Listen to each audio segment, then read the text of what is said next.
大家好，欢迎来到蝴蝶飞飞。今天为大家分享一个故事。陈清林这位年逾30的单身汉，心中始终怀揣着对家的渴望。他那2间简陋的草房，却成了他追求幸福的绊脚石。哪个姑娘愿意在这样的环境中与他共度余生呢？陈清林并不愿就此认命，他怀揣着改变命运的决心，努力寻找着挣钱的途径。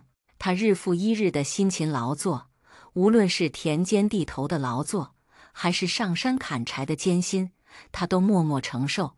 生活的残酷却让他倍感无奈，粮食的收成不佳，除去地主的租子后，连基本的温饱都难以维持，而卖柴火所得的收入也仅仅够他维持日常的开销。想要积攒起足够的钱财来盖新房、娶妻生子，简直是遥不可及。陈清林深知，靠种地卖柴这样的生活，他永远也无法实现自己的梦想。于是，他下定决心要去城里闯荡一番，寻找改变命运的机会。来到县城后，他看到了大街上熙熙攘攘的人群和各种小商贩，有卖瓜果蔬菜的，有卖腌制水粉的，有卖包子豆腐的，各种生意应有尽有。看着别人忙碌的身影和络绎不绝的顾客，陈清林的心中充满了羡慕和渴望。他既没有一技之长，也没有足够的本钱去做生意，于是他决定先学习一门手艺。在观察了许久之后，他将目光锁定在了一个卖豆腐的老汉身上。老汉的摊位前总是围满了人，生意异常火爆。陈清林心想，如果能够学会磨豆腐的手艺，或许也能像他一样过上好的生活。于是他开始悄悄地跟踪老汉，观察他的行踪和习惯。终于有一天，他看到了老汉进了一个院子。次日，陈清林便拿出家中仅剩的几个铜板，到集市上买了2盒点心，准备前去拜访老汉。当他来到老汉家门口时，他紧张地敲响了门扉，并大声喊道：“大伯，在家吗？”然而，回应他的却是一个年轻女子的声音。那声音软糯甜美，让陈清林不禁有些心猿意马。他赶紧调整心态，说道：“姑娘，我是来找大伯的，请开门让我进去吧。”门缓缓打开，一个美丽动人的年轻女子出现在了他的面前。陈清林被她的美貌所惊艳，一时间竟有些失态。女子被他看得有些害羞，赶紧用手帕遮住了半边脸。陈清林这才回过神来，连忙道歉并解释道：“姑娘误会了，我是来找大伯学习磨豆腐的手艺的。”女子听了他的话后，忍不住笑了起来，说道：“你误会了，他是我丈夫。”陈清林闻言大吃一惊，这才明白自己原来闹了个大乌龙。那位卖豆腐的老者看似已步入花甲之年，相貌平平，却如何能够娶得如此年轻貌美的妻子？反观自己，正值壮年，相貌亦算得上端正，却为何迟迟未能觅得良缘？陈清林心中满是困惑，他望着那女子，不禁感叹道：“想不到老伯竟有如此福气。”女子闻言，轻声回应：“你是来找我家夫君的吧？”他出门卖豆腐去了。陈清林忙道：“无妨，老伯何时归来？”女子答道：“可能要等到下午了。公子若不嫌弃，不妨在此稍后。”陈清林见那女子容颜娇美，心中不禁生出几分欣赏之意，遂决定留下。2人闲谈间，陈清林得知了老者的故事。原来这位老者名叫林大山，年轻时曾有过一段婚姻，但妻子早逝，此后他便一直孤身一人。某日，他在街头卖豆腐时，偶遇了一位身插稻草的年轻女子。女子含泪述说了自己的遭遇。她名叫李若云，因父亲去世而无钱安葬，故欲卖身葬父。林大山心生同情，慷慨解囊，助他完成了心愿。李若云感激涕零，决定履行承诺，嫁给林大山为妻。林大山却觉得自己年岁已高，不愿耽误李若云的青春。他劝说道：“你还年轻，应该将青春献给与你年龄相仿的男子，而非我这般老朽。”但李若云却坚定地表示，她看重的是林大山的善良与正直，愿意陪伴他度过余生。林大山盛情难却，最终答应了这门亲事。如今，这对老夫少妻的日子过得十分美满。林大山每日辛勤磨豆腐，李若云则在家中操持家务，二人相濡以沫，生活虽平淡，却充满温馨。陈清林听完李若云的讲述后，心中不禁对林大山生出了几分羡慕之情。时至中午时分，阳光洒满了整个院落，陈清林静静地坐在屋檐下，心中思绪万千。他暗自感慨命运的无常，同时也为这对特殊的夫妻送上了真挚的祝福。李若云精心烹制的豆腐汤，陈清林品尝后赞不绝口。午后时分，林老汉归来，听闻陈清林欲拜他为师，学习磨豆腐的技艺，便语重心长地告诫：人生有三苦，打铁、撑船、磨豆腐。磨豆腐尤为艰辛，需早起晚睡，你能否承受此等辛劳？陈清林急忙回应：我自小劳作，无论田间地头还是山林砍柴，皆能胜任。只要师傅肯收留，我必全力以赴。学成之后，定让师傅安享晚年。林老汉为人和善，见陈清林意志坚定，便答应收他为徒，并道：既如此，你便搬来同住，我亲自教你磨豆腐。陈清林感激涕零，当即下跪磕头拜师。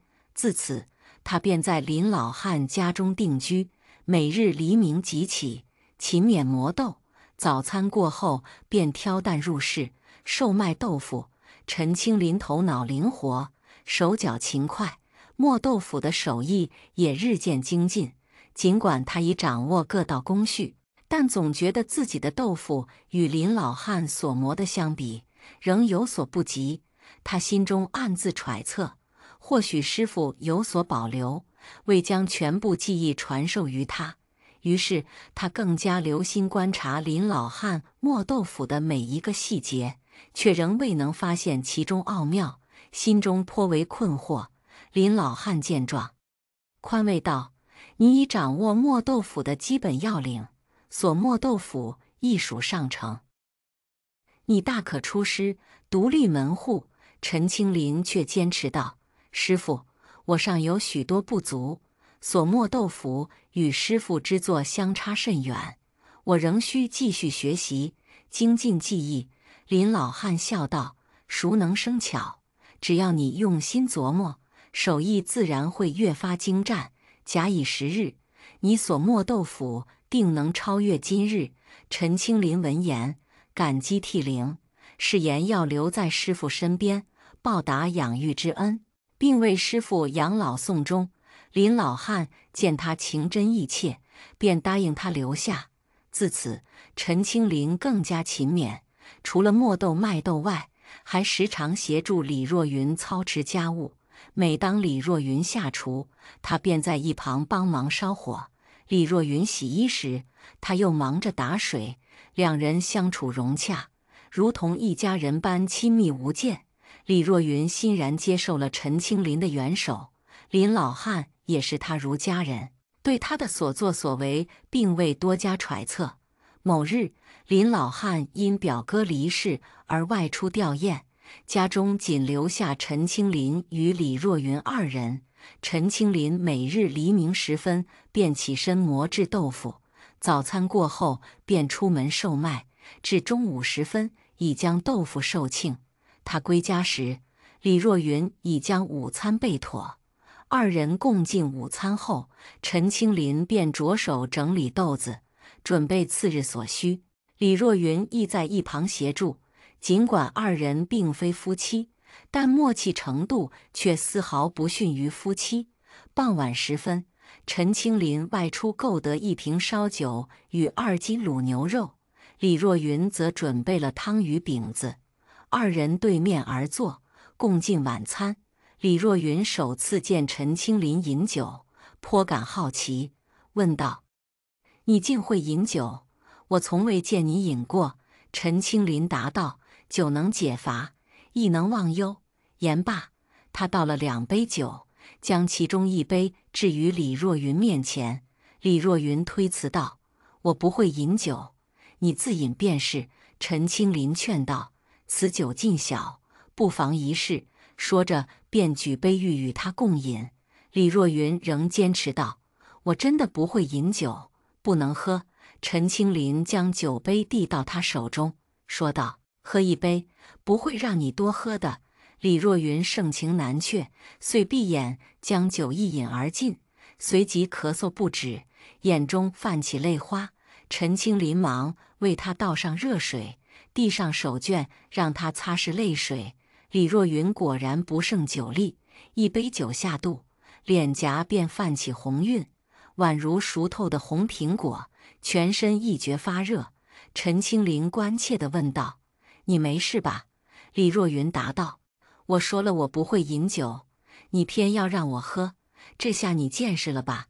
陈清林歉然道：“对不起，我扶你去休息吧，睡一觉就好了。”说着便起身欲扶他。李若云却推开他道：“不用，我自己能行。”说罢便摇摇晃晃地走向卧房。陈清林望着他的背影，脸上掠过一丝不易察觉的神色。而李若云躺在床上，只觉热浪滚滚，难以忍受，遂起身至灶房舀了1盆冷水端到卧房，开始沐浴。陈清林躺在床上，心中却满是李若云的倩影。他辗转反侧，难以入眠。终于，他起身穿衣。酒精的余威让他冲动地推开了李若云的房门。啊！一声惊呼打破了夜的宁静。陈清林惊愕地发现李若云正在沐浴，而李若云也被这突如其来的闯入吓得花容失色，急忙用衣物遮挡住身体。你怎么可以这样不敲门就闯进来？快出去！”李若云羞愤交加，红着脸大声斥责。陈清林醉眼朦胧地望着他，心中的情感如潮水般涌动。“若云，我喜欢你，你难道不知道吗？”李若云闻言，心中又羞又恼，怒道：“你胡说些什么？快出去！我们之间是不可能的。”陈清林却仿佛没有听到他的拒绝，他一步步走向李若云，眼中闪烁着坚定的光芒。“若云，你年轻貌美，难道真的要把自己的一生都托付给一个老头子吗？你值得更好的生活，更好的人。我喜欢你，从见到你的第1眼开始，我之所以留下，就是为了能天天见到你。若云，我们走吧，去一个没有人认识我们的地方。我会挣钱养家，你负责貌美如花，我们一起过上神仙眷侣般的生活。”李若云羞得无地自容，她捂住脸，声音颤抖：“我已经是有丈夫的人了，你快出去！”然而陈清林却仿佛被爱情冲昏了头脑，他并没有离开，而是伸出手臂，将李若云紧紧拥入怀中。李若云，一个柔弱的女子，在挣扎中显得力不从心，她不敢放声呼喊，生怕惊扰了邻居，引来不必要的纷扰。于是她只能无奈地闭上双眼，任由命运摆布。时光荏苒，2个时辰转瞬即逝。李若云把头深深地埋进被子里，泪水无声地滑落。她哽咽着说道：“你毁了我，我以后该如何面对世人？”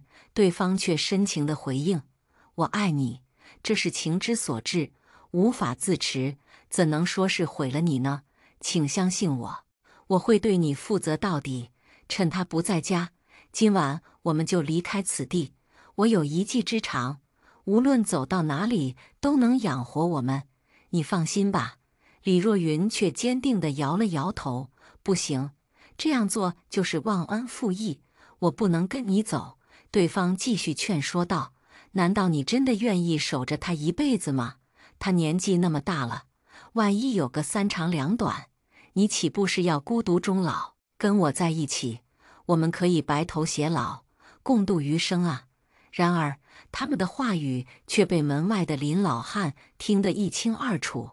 林老汉心中五味杂陈，他万万没想到陈清林会与李若云发生这样的事情。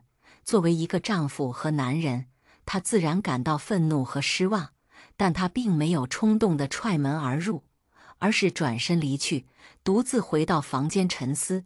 回想起当初与李若云的相识相恋，林老汉深知自己配不上她，若不是她坚持要嫁给自己，他也不会鼓起勇气迎娶她。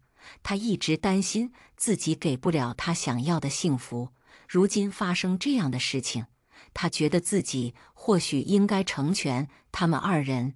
次日清晨，阳光洒满大地，陈清林和李若云直到日上三竿才从睡梦中醒来。当他们走出房间时，只见林老汉静静地蹲在门口抽着旱烟，两人的心中不禁一紧。陈清林刚要开口说话，林老汉却率先说道：“你跟我来。”于是三人来到了陈清林的房间。面对林老汉，陈清林虽然心中有愧，但嘴上却不肯服软。他说道：“师傅，我知道我做的不对，但我是真心喜欢若云的，你就成全我们吧。”林老汉叹了口气，说道：“你真的是真心喜欢她吗？”陈清林毫不犹豫地回答道：“我可以对天发誓，我是真心喜欢若云的，我会一辈子对她好。若有半句假话，天打雷劈。”林老汉沉默了片刻，然后说道：“既然如此，你就带她走吧，我不会拦着你们。”陈清林简直不敢相信自己的耳朵，他没想到林老汉会如此轻易地成全他们。然而，事实摆在眼前，他只能带着李若云离开这个曾经的家。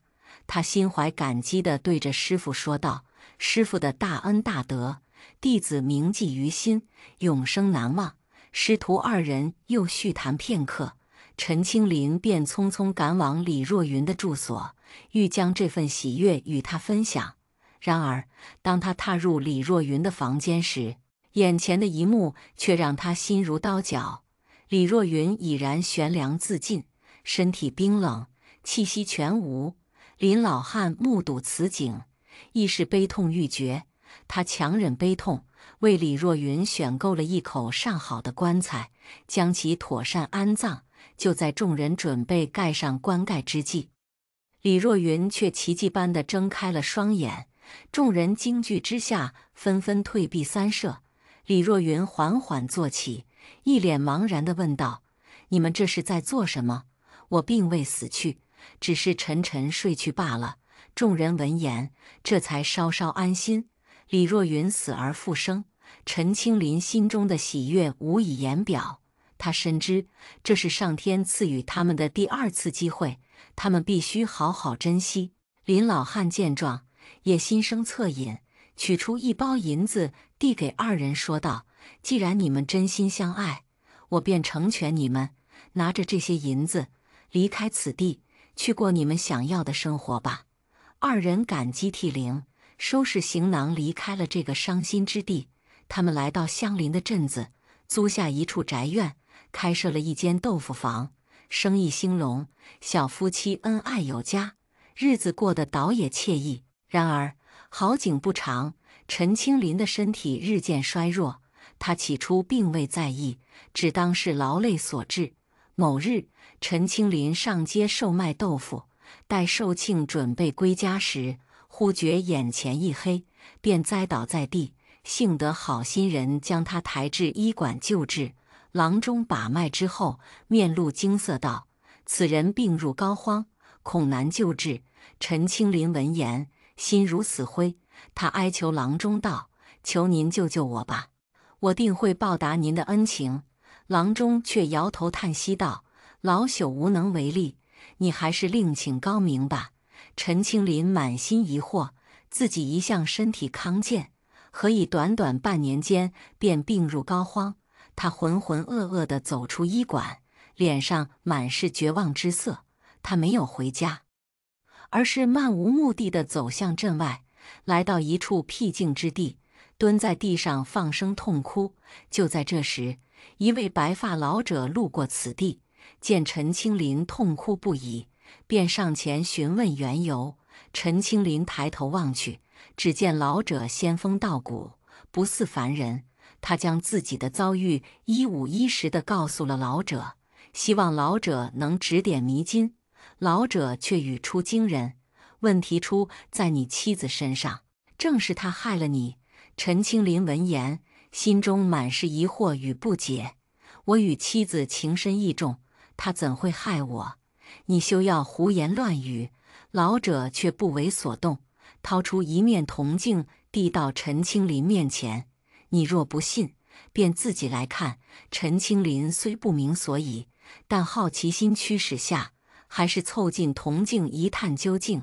只见镜中妻子李若云坐在屋内，神情恍惚，不一会儿竟化作一具森森骷髅。陈清林惊得目瞪口呆，这究竟是怎么回事？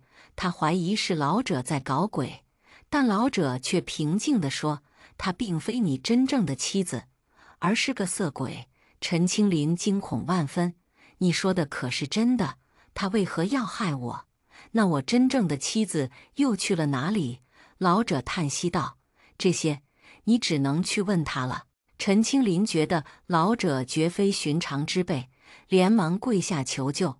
老者却摇头道：“世间万物皆有因果，我亦无力救你。不过，我可陪你回去，问问他为何要害你。”于是，陈清林带着老者返回家中。老者再次掏出铜镜，对着李若云一照，他立刻化作骷髅头，跪在地上求饶。老者厉声问道：“你这色鬼，为何要来害人？”骷髅头答道：“我要报仇。原来16岁那年，陈清林上山砍柴时，曾玷污了一名美貌女子，女子羞愤难当，最终自缢身亡。他立下誓言，定要报仇雪恨，机会一直未至，直到李若云悬梁自尽，那女子才抓住机会借尸还魂。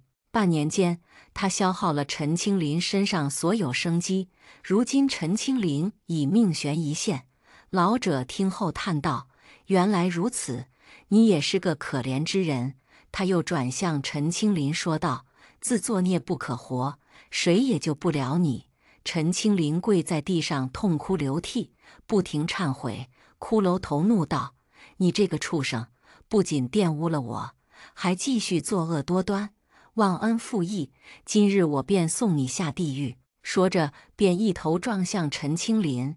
陈清林惨叫一声，便倒地不起。老者摇头道：“如今你大仇已报，该去你该去的地方了。”2日匆匆而过，陈清林的邻居们如往常般前来购买豆腐。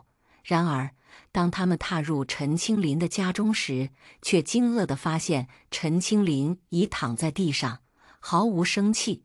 众人惊愕之余，忙不迭地用席子将他裹起，匆匆安葬。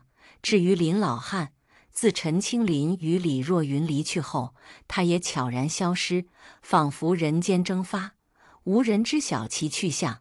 然而后来有人在山中偶遇一位仙风道骨的老者，身旁还伴有一位年轻女子，2人的身影竟与林老汉和李若云颇为相似，引得众人纷纷猜测。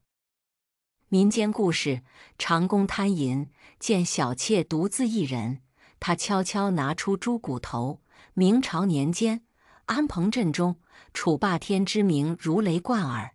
他仗着远房舅舅在京城的高位，以及自己的一身武艺，在镇上横行霸道，欺压百姓，无人敢言其非。楚霸天年约40，娶妻陈玉梅，乃是大户之女。然陈家虽不满其行径，却也不敢得罪，只能将女儿嫁与他。然而数月前，陈玉梅因病离世，楚霸天却无丝毫悲意，反言旧人已逝，新人可期。一日，楚霸天闲逛于街市，忽见一女子如花似玉，容颜绝世，他顿时被其吸引，目光中满是贪婪之色。女子察觉其意，心中慌乱，急忙离去。楚霸天岂肯放过？他尾随其后，探知女子名为刘水莲，孤苦无依，与兄嫂同住，却饱受其嫂的刻薄与欺凌，甚至被其嫂扬言要迈入大户为妾。刘水莲虽身世坎坷，却天生丽质，女工精湛，每日在家中制作鞋袜，拿到集市售卖，所得之钱皆交与嫂嫂以补贴家用。楚霸天得知此事后，心生邪念，携2两银子至刘家，欲将刘水莲纳为小妾。刘水莲自然不愿，其嫂虽欲高价出售，但见楚霸天只愿出2两，一时不满。他道：“我这妹子美貌如花，多少男子梦寐以求，你这2两银子未免太少，10两如何？”楚霸天听后大怒：“我楚某人行事，岂容你等讨价还价？2两已是后代，你若不满，我便收回，且命人将刘水莲带走。”其嫂见状，急忙哀求：“楚爷息怒，2两便2两，只要您喜欢我这妹子，一切都好说。”楚霸天斜睨着刘水莲的嫂子，嘴角勾起一丝冷笑，声音冷冽道：“我楚某人反悔了，一粒药也不给。”他随即转向身旁的几个随从，命令道：“把人带走。”随后几人便强行带走了刘水莲，留下他的嫂子在一旁，眼睁睁地看着，手中空无一物，心中懊悔不已。早知今日，何必当初？楚霸天将刘水莲带回府邸，当晚便举行了婚礼，强行将她纳为妾室。刘水莲虽极力反抗，但楚霸天却毫不留情地对她拳脚相加，她最终只能屈服于他的淫威之下。她深知自己已无处可逃，只能默默忍受这无尽的折磨。然而，楚霸天的暴力并未因此收敛，反而愈演愈烈，稍有不满便对刘水莲大打出手。在楚家有一个名叫李大壮的长工，他虽出身贫寒，但长相英俊，心地善良。他自幼被楚霸天收养为仆，如今已长成16岁的少年。他见刘水莲遭受非人待遇，心中同情不已。每当他外出放马时，总会带回一些草药，为刘水莲疗伤。一次，他见刘水莲的胳膊上满是伤痕，鲜血淋漓，心中不禁一阵悸动。他轻声问道：“他为何如此狠心？”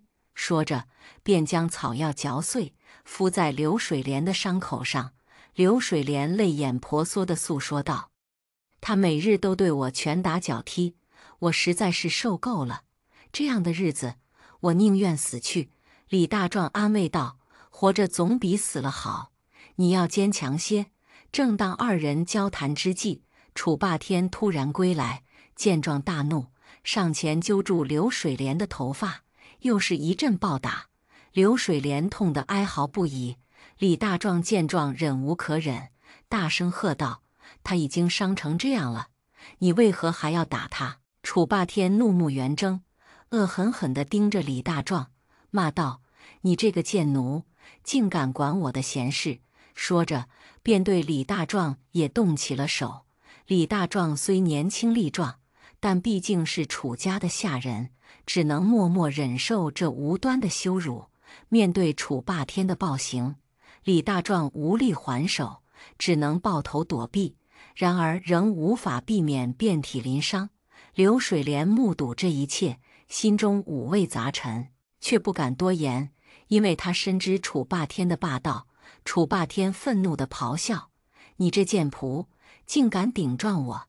随后，他粗暴地将李大壮囚禁在柴房，每日以李大壮为靶子，肆意发泄拳脚。李大壮不堪其苦，只能低声求饶，承诺不再多言。李大壮的日子过得异常艰辛，白天忙于劈柴、打水、割草等繁重劳作，夜晚还需熬夜照料马匹，家中琐事皆由他一人承担。楚霸天却吝啬至极，从未让他吃饱过，使得他相较于同龄人显得瘦弱许多。刘水莲看在眼里，疼在心里。每当楚霸天不在家时，他都会偷偷在马槽里放上2个馒头，以解李大壮的饥饿。大壮对刘水莲的善举心存感激，想要向他表达谢意，但刘水莲总是避而不见。他明白刘水莲的担忧，怕楚霸天误会，因此为了不给刘水莲添麻烦，也为了自保，李大壮与刘水莲保持着一定的距离。刘水莲时常遭受楚霸天的家暴，李大壮看在眼里，急在心里。他多次劝说刘水莲离开这个魔窟，但刘水莲总是摇头拒绝。他告诉李大壮：“我如今只有2条路可选，一是留下，二是死路一条。我逃不出他的手掌心。楚霸天权势滔天，连知县都要给他几分薄面。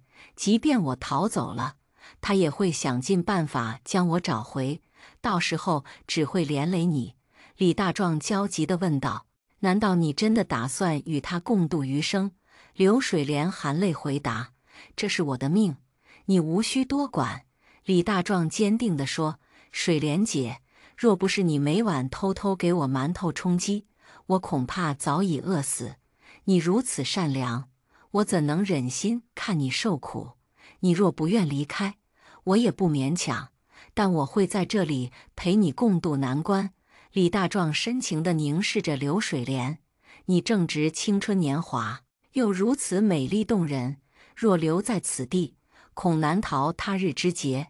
水莲，不如我们一同逃离此地，我必会倾尽所有，护你周全，让你过上安稳的日子。”他边说边轻轻握住了刘水莲的手，这突如其来的举动让刘水莲惊慌失措，他试图挣脱，但李大壮的手却如铁钳般紧锁。“你别这样，若被他发现，我死不足惜。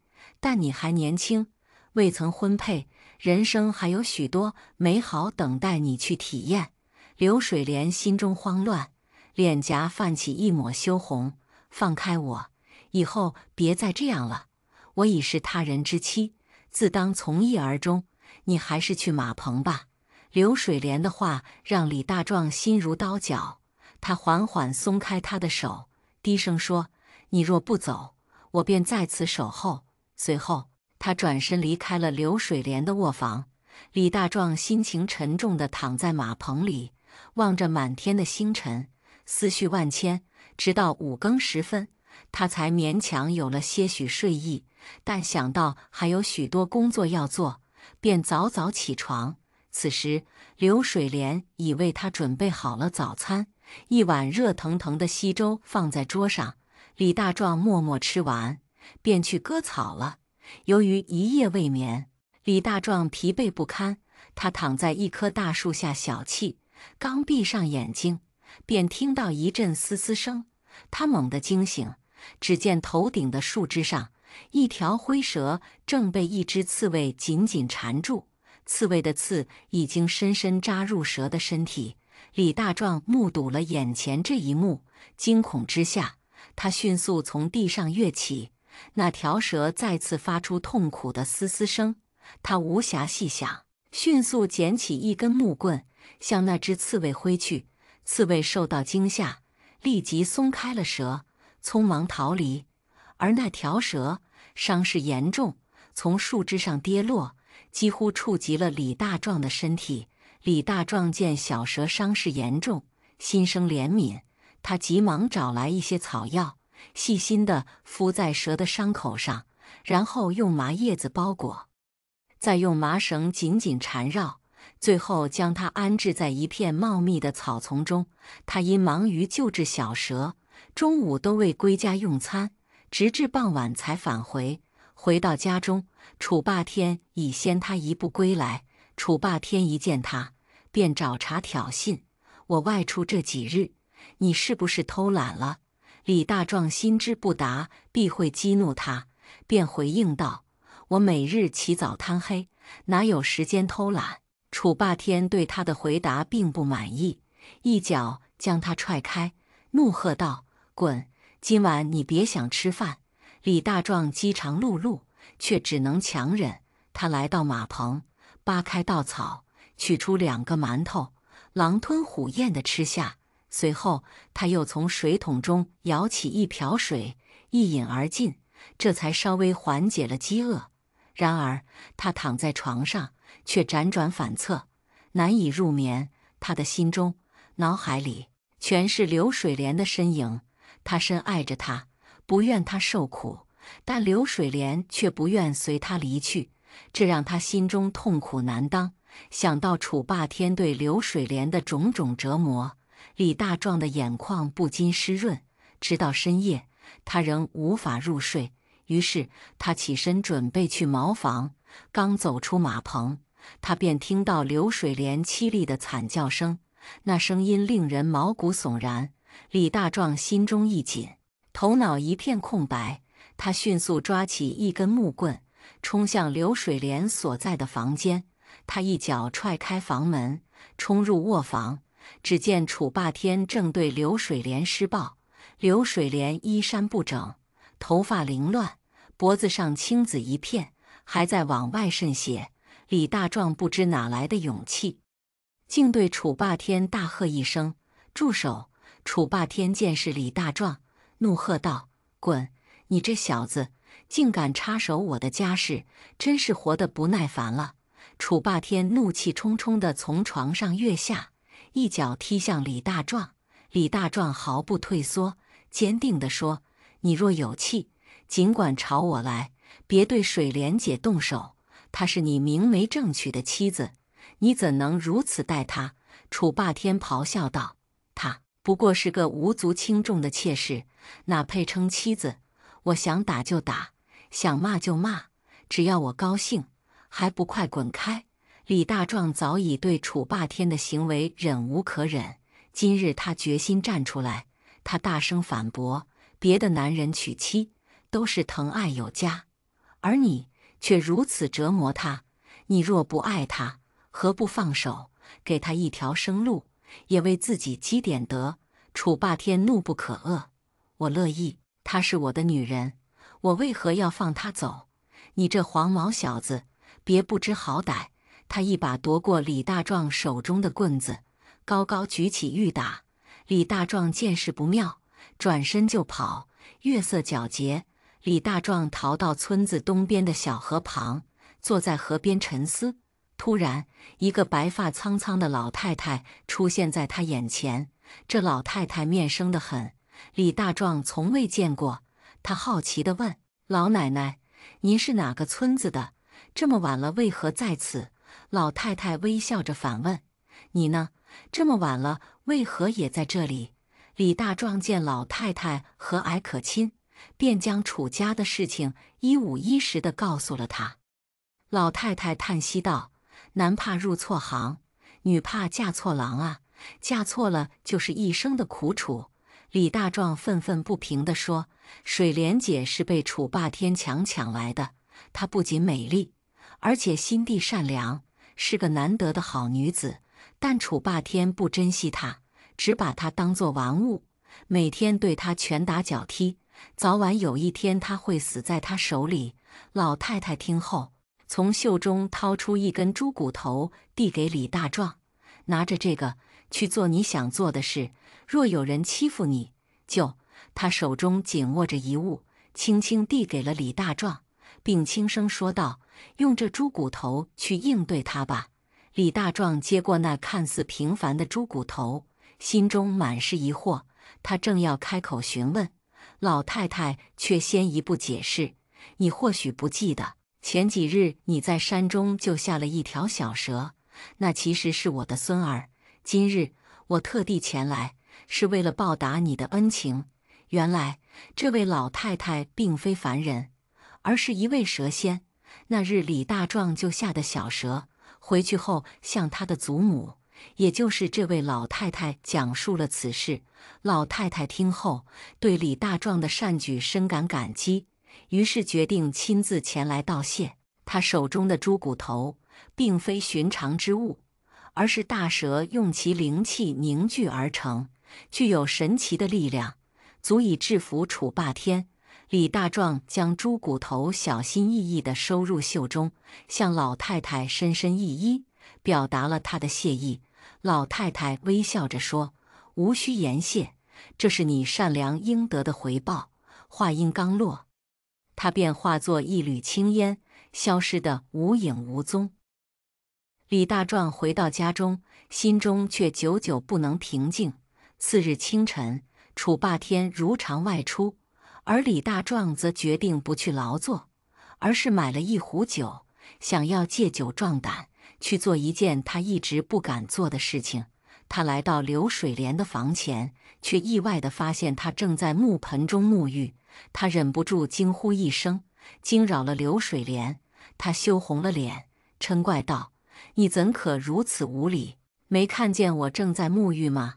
李大壮深吸一口气，鼓足勇气说道：“水莲，我今日要带你离开此地。”刘水莲闻言，泪水夺眶而出，她摇头道：“别再说傻话了，我这辈子注定如此，我不会走的。”李大壮心中一急，伸手去擦她的泪水，坚定地说：“你怎么能如此固执？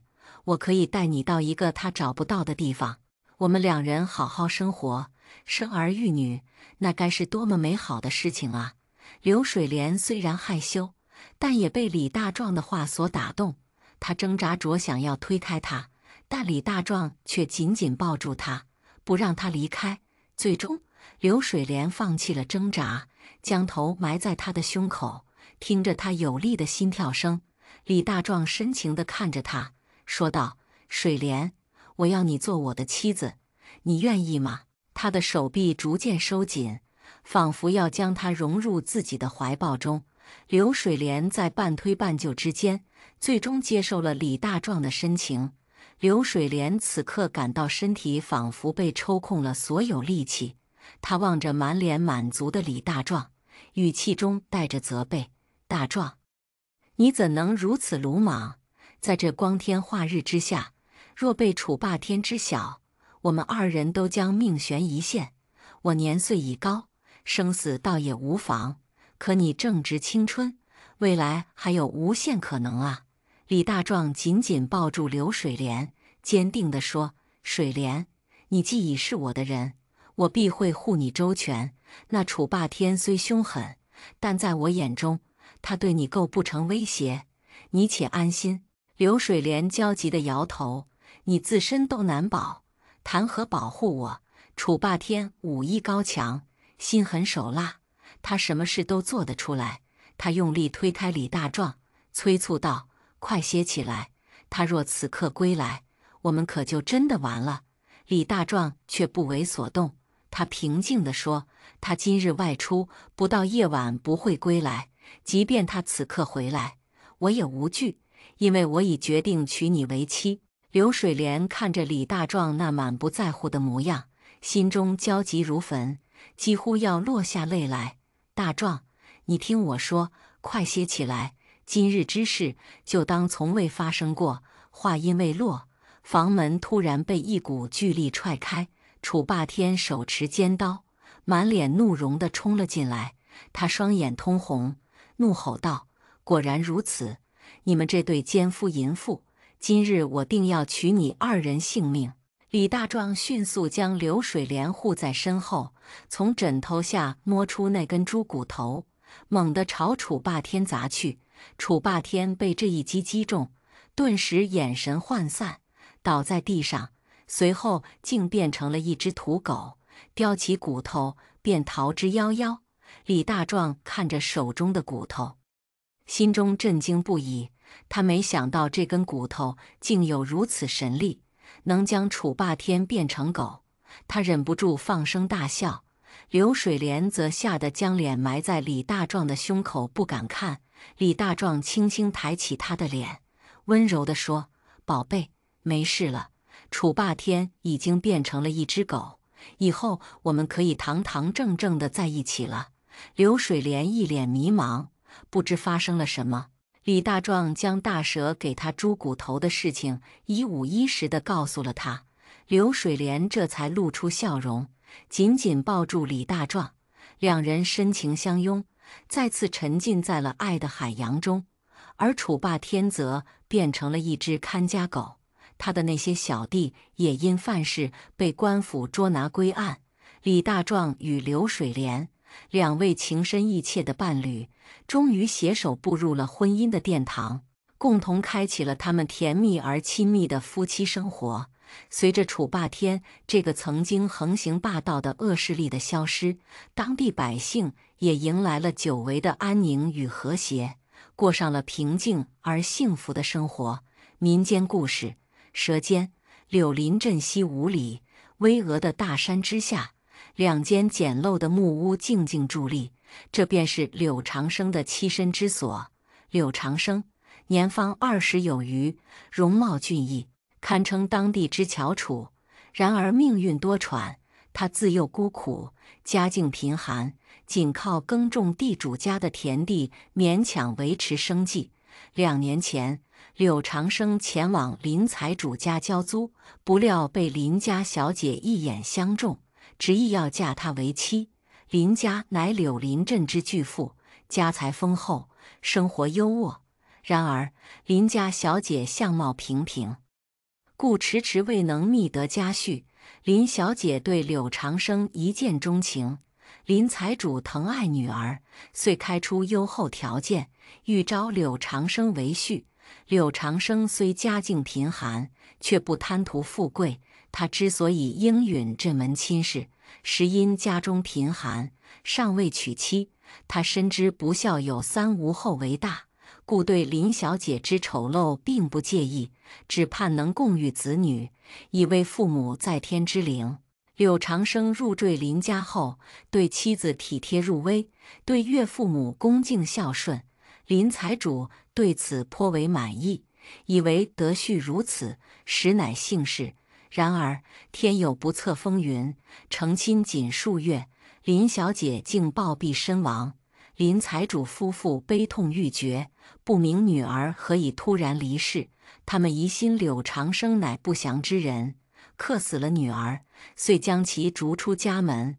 柳长生离开林家后，已无法再回村子，因他已被村民除名。无奈之下，他只得在山脚下搭建2间木屋，开垦2亩荒地以维持生计。他一边耕种，一边砍柴，虽清苦，却也能度日。某日，柳长生劳作归来，满身臭汗。他来到屋旁河边洗澡，河水清澈见底，鱼虾嬉戏其中。柳长生边洗边捉鱼虾，正自起劲时，忽闻女子银铃般的笑声传来。他抬头望去，只见一女子亭亭玉立，笑颜如花，正站在河边看着他。只见一名身着黑衣、身姿妖娆的女子正立于岸边，对着他盈盈浅笑。当两人的目光交汇，他向他投来一抹意味深长的媚眼。柳长生心中一凛，顿觉不妥，急忙遮掩身体，结巴地问道：“你是谁？为何偷窥我沐浴？”女子杏眼圆瞪，反问道：“我还要问你呢，青天白日之下，你竟在此沐浴，你以为我愿意看吗？别自作多情了。”柳长生无奈道：“请你转过身去，我要上岸穿衣。”女子却倔强地摇了摇头，挑衅道：“我为何要听你的？我就是不转，看你能拿我怎样？”说着，她直勾勾地盯着柳长生，丝毫不避讳。柳长生心中虽气，却也无可奈何。二人就这样僵持着。过了片刻，女子突然开口：“如今我已看了你沐浴，你便得娶我为妻，否则我便去告你猥亵。”柳长生为了尽快摆脱这尴尬的局面，只得假意妥协：“姑奶奶，求你闭上眼睛，让我先穿好衣服再说。”女子却不肯轻易放过他：“你若不答应娶我，我便一直盯着你，让你无法上岸。”柳长生无奈道：“好，我答应，我答应娶你还不行吗？”女子这才用手捂住眼睛。柳长生趁机跳上岸，开始穿衣。然而，当他穿到一半时，女子却突然睁开了眼睛，笑眯眯地看着他：“哇塞，好棒啊，真带劲！”女子兴奋地鼓掌。柳长生吓得裤子还没提上，就滚进了草丛。女子见状哈哈大笑：“怕什么？我又不是老虎，不会吃了你。再说了，你都要娶我了，早晚都得坦诚相见。”柳长生不答话，手忙脚乱地穿好衣服，从草丛里走出来。他不敢理睬女子，径直跑回自己的木屋。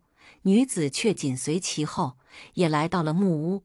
柳长生皱眉道：“孤男寡女共处一室，恐惹人非议，请姑娘离开。”女子却毫不在意：“你这人也太小气了，都答应娶我了，连杯水也舍不得让我喝吗？”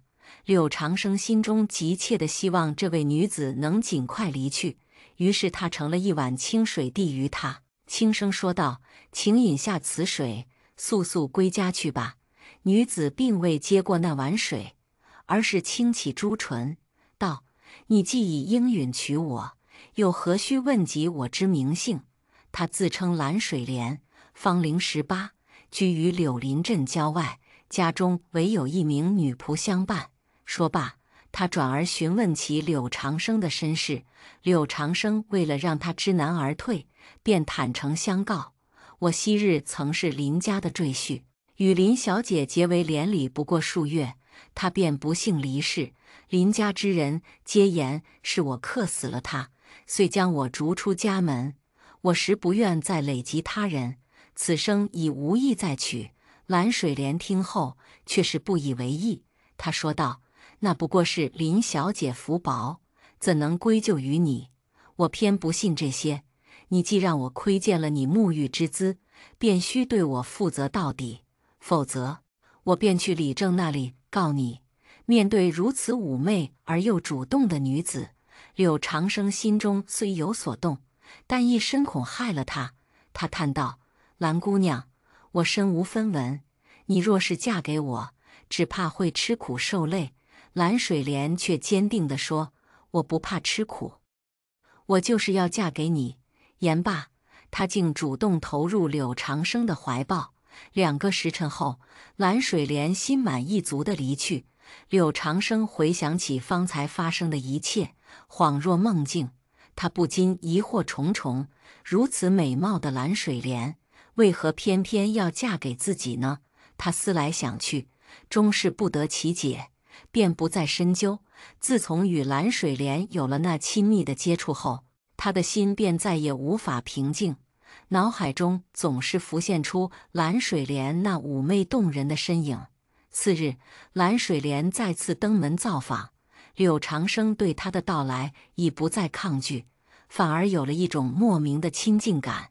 蓝水莲说道：“我一人独居，甚是寂寞，今日你便随我同归，我们共结连理，长相厮守吧。”柳长生已被蓝水莲的柔情蜜意所迷醉，他收拾好自己的行囊，便随他一同离去。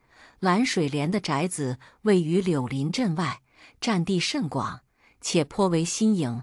院内绿树成荫，花草繁茂，亭台楼阁错落有致，景致极美。除了蓝水莲外，还有一个名叫小倩的年轻女子在此侍奉。小倩见到柳长生时，亦是惊讶不已。眼前的男子英俊非凡，令她的目光无法从他身上移开。蓝水莲见小倩如此痴迷地盯着柳长生，便厉声斥责了他一番。命令道：“快去准备酒菜，今晚我要与相公畅饮至醉。”小倩见主子不悦，连忙去准备酒菜。随后，蓝水莲与柳长生相对而坐，两人边品尝佳肴边畅谈心事。几杯酒下肚，柳长生已有些微醺。蓝水莲见状，便扶他进入卧房休息。在柳长生迷迷糊糊之际，蓝水莲与他共度了良宵。新房的窗外，一双眼睛正贪婪地窥视着屋内的一切。那女子脸上露出异样的神情，待二人睡去后，才悄然离去。自柳长生与蓝水莲结为夫妻后，蓝水莲便不再让他外出劳作，而是由他独自承担养家之责。他的心愿便是让柳长生过上幸福的生活。然而，柳长生却觉得自己仿佛成了蓝水莲的附属品，心中颇感不快。于是，他向蓝水莲提出想要外出找工作的想法。他不愿成为吃软饭的男人。蓝水莲却笑道：“我最不缺的就是钱财，你无需为生计奔波，只要你能好好陪伴我，我便能让你过上富足无忧的生活。”柳长生虽表面应允，但心中却另有打算。他趁蓝水莲与小倩不在家时，偷偷溜出宅子，前往集市寻找工作。当他踏入集市时，却发现许多人都用异样的目光打量着他。柳长生感到十分奇怪，便走到一位抱着孩子的妇人面前询问原因。谁知那孩子一见柳长生靠近，便吓得哇哇大哭起来。那妇人神色慌张地抱着孩子逃离了现场。柳长生摸了摸自己的脸，心中暗自纳闷：我有这么吓人吗？就在这时，蓝水莲突然出现在他身边，不由分说地将他拉回了宅子。自那以后，蓝水莲便形影不离地守在柳长生身边，再也不让他离开宅子半步。柳长生回想起集市上人们异样的目光，心中不禁涌起一股莫名的恐惧和不安。柳长生心中疑虑渐生，遂向蓝水莲询问为何禁足。蓝水莲依偎在他身旁，娇媚地笑道：“你生得如此俊逸，我怎舍得放你出去？万一被哪家姑娘瞧上抢走了，我该如何是好？”柳长生忙道：“我对你的心意，天地可见，纵有千般诱惑，我也绝不心动，你且宽心。”蓝水莲撒娇道：“不嘛，我就是想把你藏在这金屋里，不让别人看见。”一日，蓝水莲称有事外出数日，叮嘱柳长生不得外出。柳长生虽口头应允，心中却另有打算。待蓝水莲离去，他便欲出门，欲往市集探寻众人何以对他投以异样的目光。然方至宅门，便被小倩拦下。他道：“柳公子，我家主人有令，须得留在府中，不得外出。”柳长生哀求道：“小倩姐姐，我实在闷得慌，你就让我出去走走吧。”小倩道：“我既已答应主人看护你，若你擅自外出，主人定会责罚我，还请公子体谅。”柳长生急道：“咱俩不说，他怎会知晓？”言罢欲逃，却被小倩拉入屋内锁起。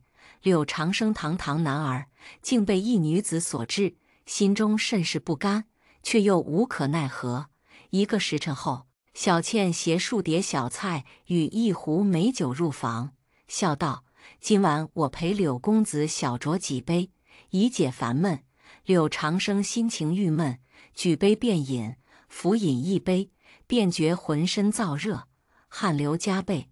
他难耐酷热，开始解衣，而小倩则目不转睛地盯着他。待他退至仅余内衣，小倩便扑将上来。柳长生神志迷乱，竟糊里糊涂地与他缠绵在一起。几番云雨过后，柳长生醒来，方觉发生了何事。他一把推开身边的小倩，怒道：“你你怎如此不知羞耻？”小倩却嘤嘤哭泣道：“我本是清白之身，却被你如此欺辱，你反来责我，这是何道理？呜呜！我要将此事告知主人，他若得知真相，定会将你碎尸万段。”柳长生目睹他如此委屈的哭泣，心中不禁涌起一股柔情。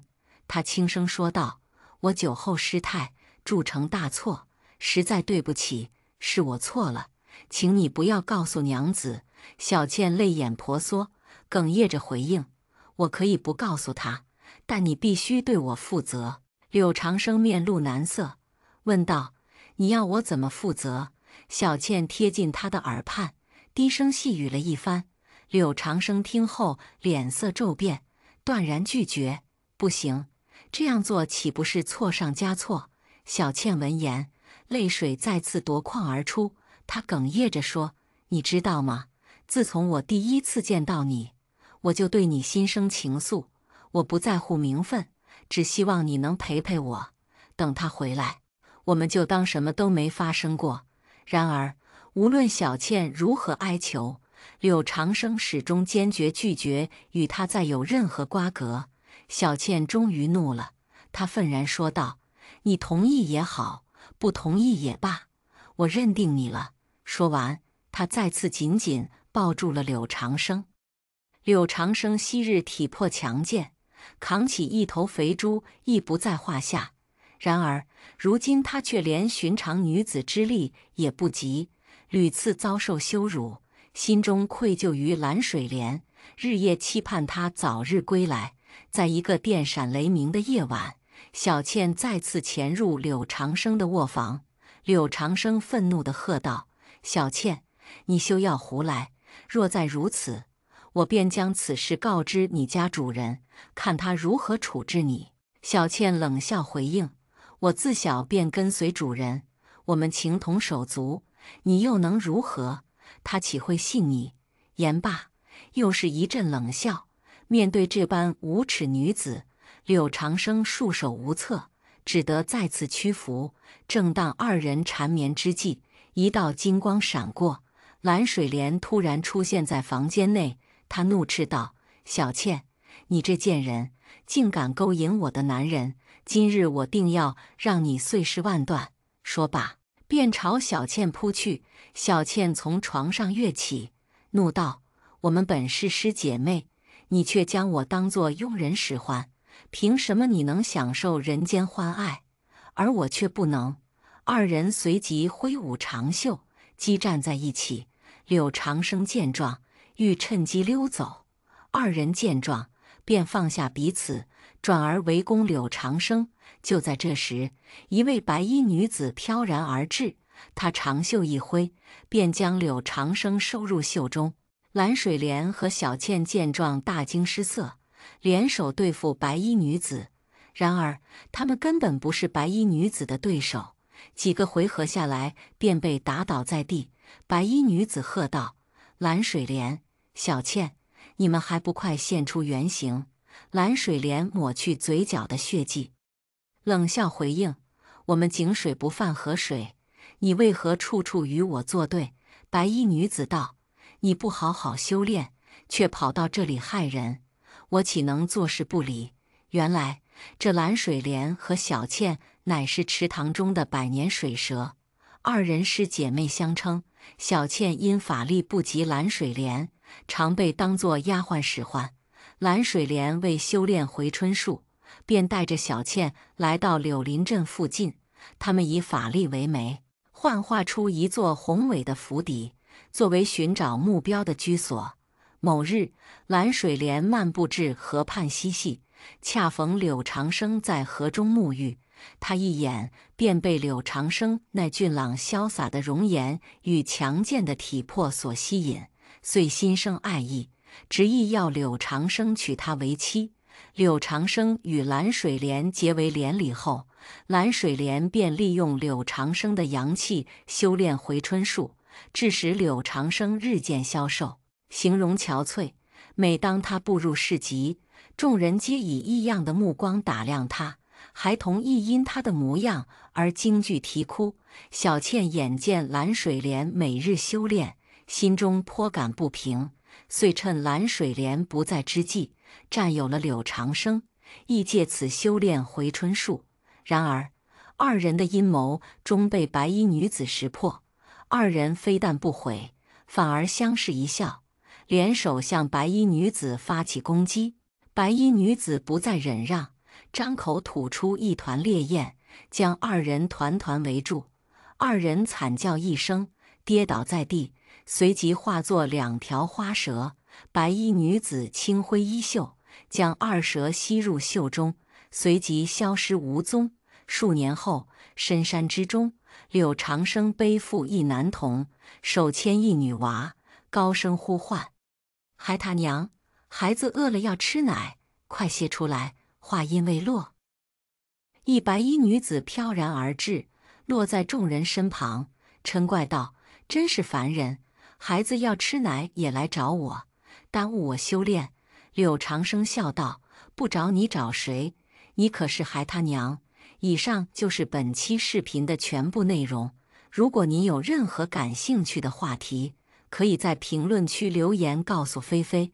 都看到这里了，点个订阅再走吧。